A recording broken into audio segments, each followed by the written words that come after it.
தமிழகத்தில் உள்ள அனைத்து கிராம மக்களும் ஹிந்தி கட்டாயம் கற்றுக்கொள்ள வேண்டும் என மேற்கு வங்காள பாஜக எம்பி ரூபா கங்குலி வேண்டுகோள் விடுத்துள்ளார். மதுரை மாவட்டம் உசிலம்பட்டியில் மத்திய பாஜக அரசின் 3 ஆண்டு சாதனை விளக்க திருவிழா பொதுக்கூட்டம் நடைபெற்றது. இவ்விழாவில் மேற்கு வங்காள நாடாளுமன்ற உறுப்பினர் ரூபா கங்குலி கலந்து கொண்டார். முன்னதாக உசிலம்பட்டி வந்தவுடன் உசிலம்பட்டி தேவர் சிலைக்கு மாலை அணிவித்து மரியாதை செலுத்திவிட்டு பொதுக்கூட்டத்தில் பேசிய ரூபா கங்குலி தமிழகத்தில் உள்ள அனைத்து கிராம மக்களும் கட்டாயம் ஹிந்தி கற்றுக்கொள்ள வேண்டும் எனவும் குழந்தைகளுக்கு தொடக்கத்திலிருந்தே ஹிந்தி மற்றும் ஆங்கிலம் கற்றுக் கொடுக்க வேண்டும் என்றும் வேண்டுகோள் விடுத்தார்.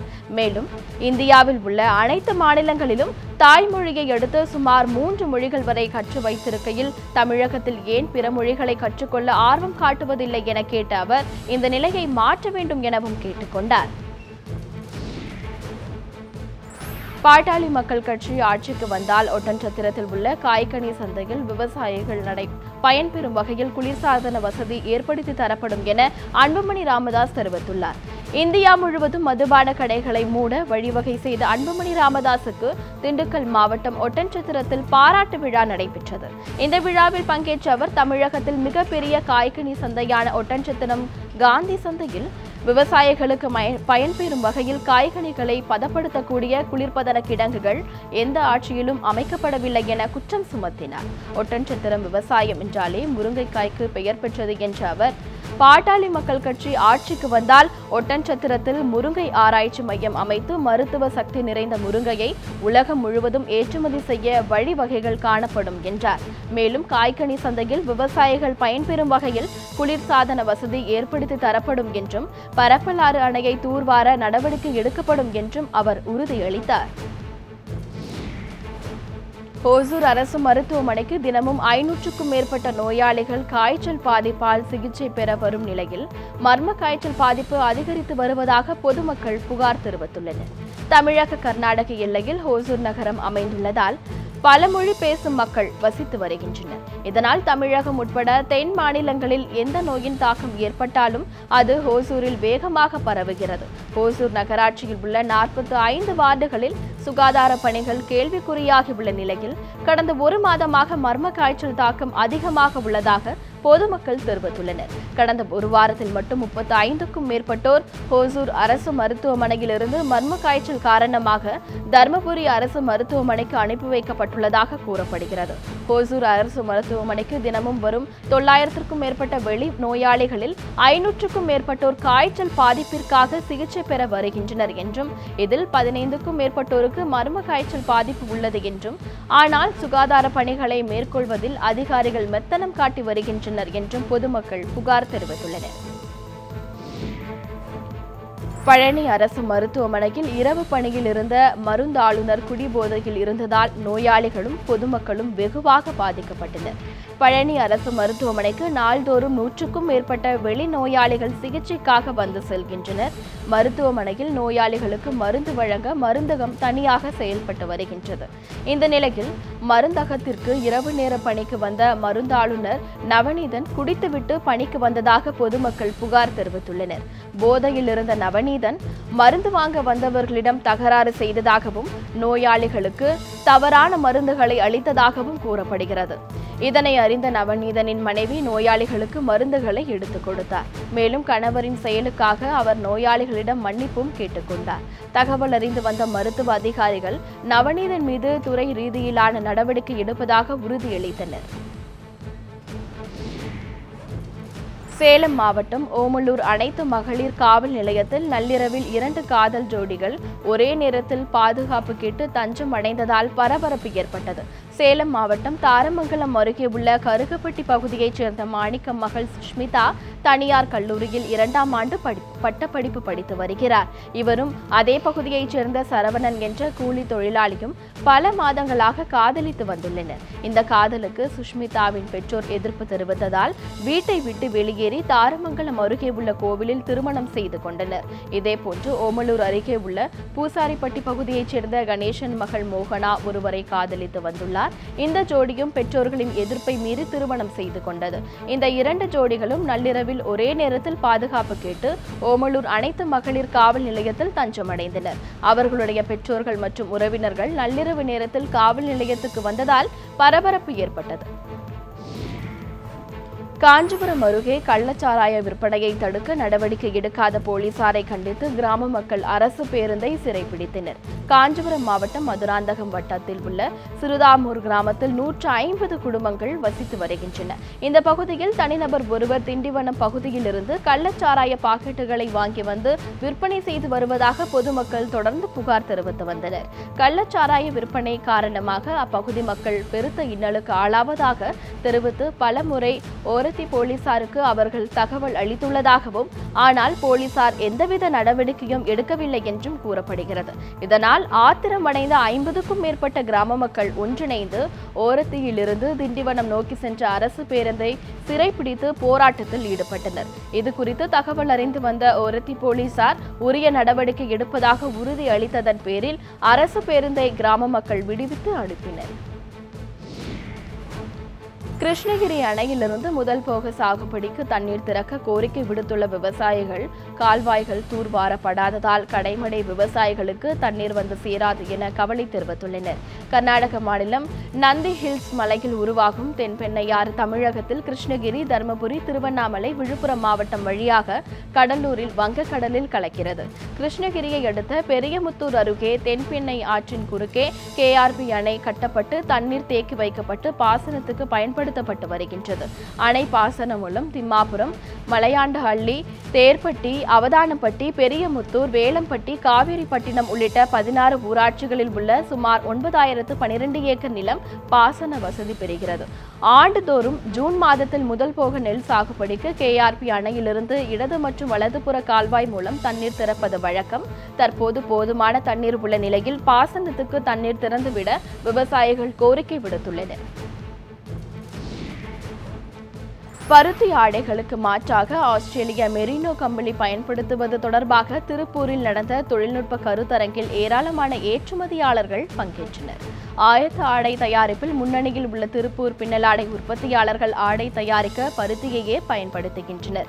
இதில் ஆஸ்திரேலிய மெரினோ கம்பளி பயன்பாட்டை அதிகரிக்கவும் அதன் இயற்கை தன்மை மற்றும் தொழில்நுட்ப நிபுணத்துவத்தை விளக்குவது மற்றும் வர்த்தகத்தை பெருக்குவது குறித்த பயிலரங்கு கருத்தரங்கு திருப்பூரில் நடைபெற்றது.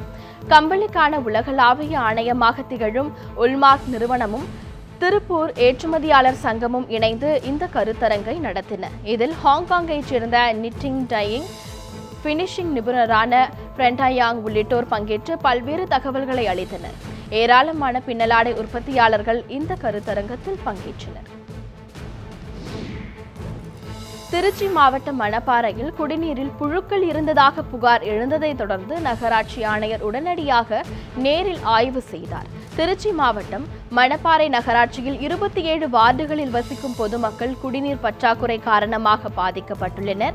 இந்நிலையில் 13வது வார்டுக்குட்பட்ட பகுதிகளில் கடந்த சில நாட்களாக குடிநீரில் கழிவு நீர் கலந்து வருவதாகவும் நேற்று விநியோகிக்கப்பட்ட தண்ணீரில் புழுக்கள் அதிக அளவில் இருந்ததாகவும் பொதுமக்கள் புகார் தெரிவித்துள்ளனர். அப்பகுதியில் செயல்படும் பள்ளிக்கு இதே தண்ணீர் தான் விநியோகிக்கப்படுகிறது. இதனால் பொதுமக்களிடையே குடிநீர் குறித்து அச்சம் அதிகரித்துள்ளது. இது தொடர்பாக நியூஸ் 7 தமிழ் தொலைக்காட்சி செய்தி வெளியிட்டது. இதன் எதிரொலியாக நகராட்சி ஆணையர் பொறுப்பில் உள்ள மனோகரன் அதிகாரிகள் விஜய், கார்த்தி, தீபன் சக்கரவர்த்தி உள்ளிட்ட பலருடன் உடனடியாக நேரடி ஆய்வு நடத்தினார். தூய்மையான தண்ணீர் வழங்க நடவடிக்கை எடுக்கப்படும் என பொதுமக்களிடம் அவர்கள் உறுதியளித்தனர்.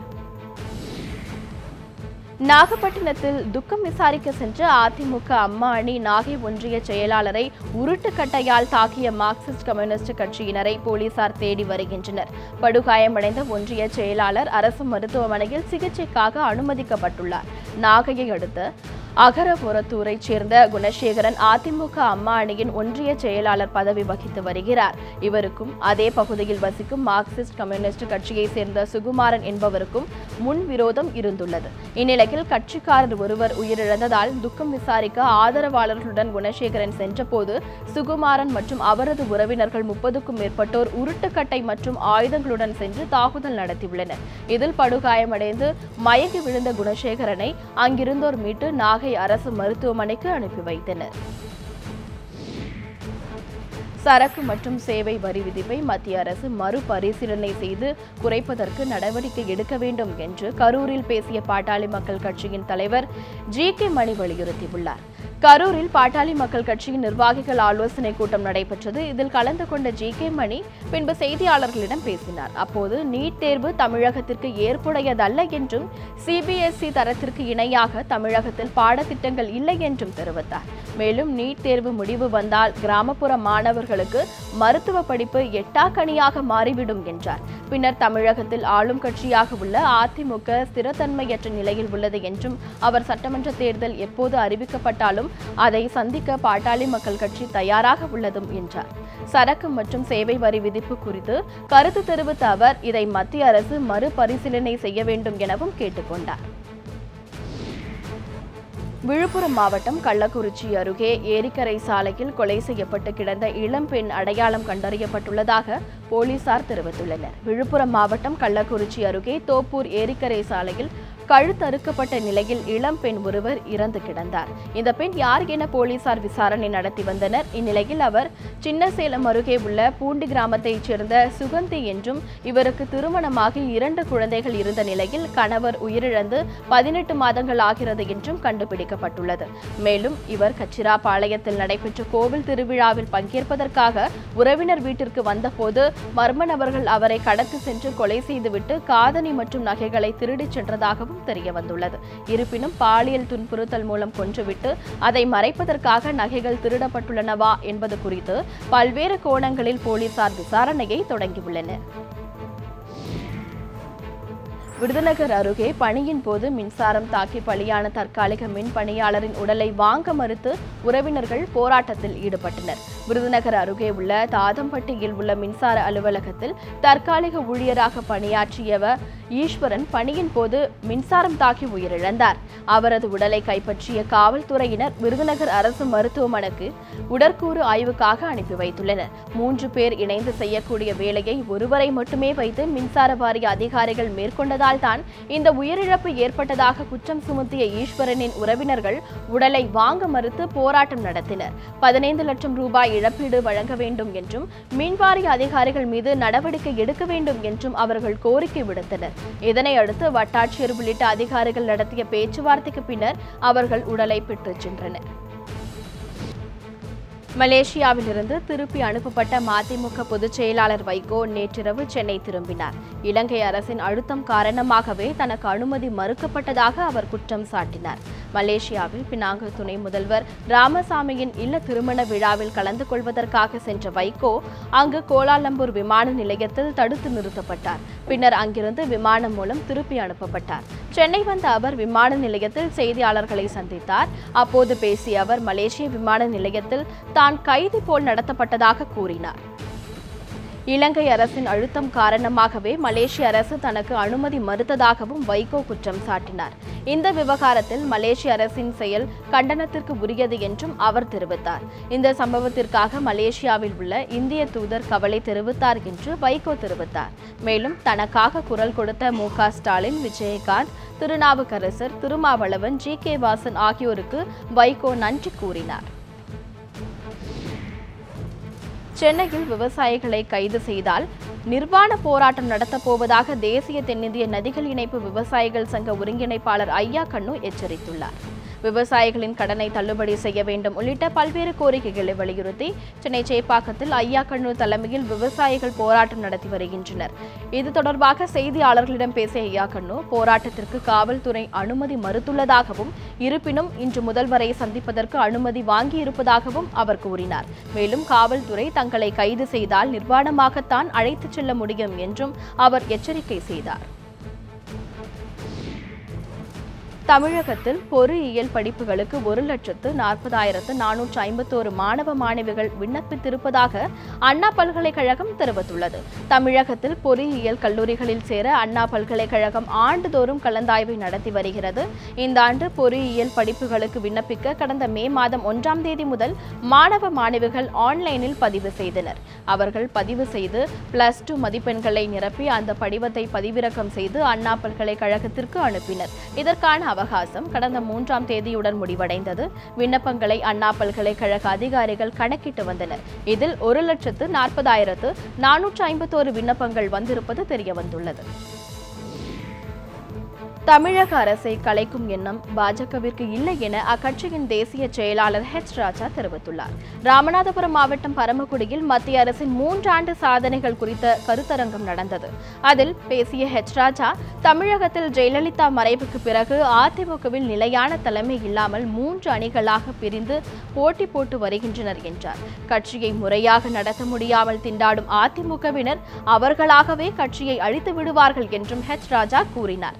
இப்படி இருக்க அதிமுக ஆட்சியை கலைக்கும் எண்ணம் பாஜகவிற்கு இல்லை என்றும் அவர் தெரிவித்தார். இருப்பினும் சூழ்நிலைக்கு ஏற்ப என்ன வேண்டுமானாலும் நடக்கலாம் என்றும் ஹெச் ராஜா கூறினார். தமிழக பாஜக தலைமை அலுவலகத்திற்கு வெடிமருந்து பார்சல் வந்ததால் பரபரப்பு ஏற்பட்டது. சென்னை தி-நகரில் உள்ள பாஜக மாநில தலைமையகமான கமலாலயத்திற்கு மிரட்டல் கடிதத்துடன் ஒரு பார்சல் வந்திருந்தது. இதுகுறித்து காவல்துறையில் புகார் அளிக்கப்பட்டது.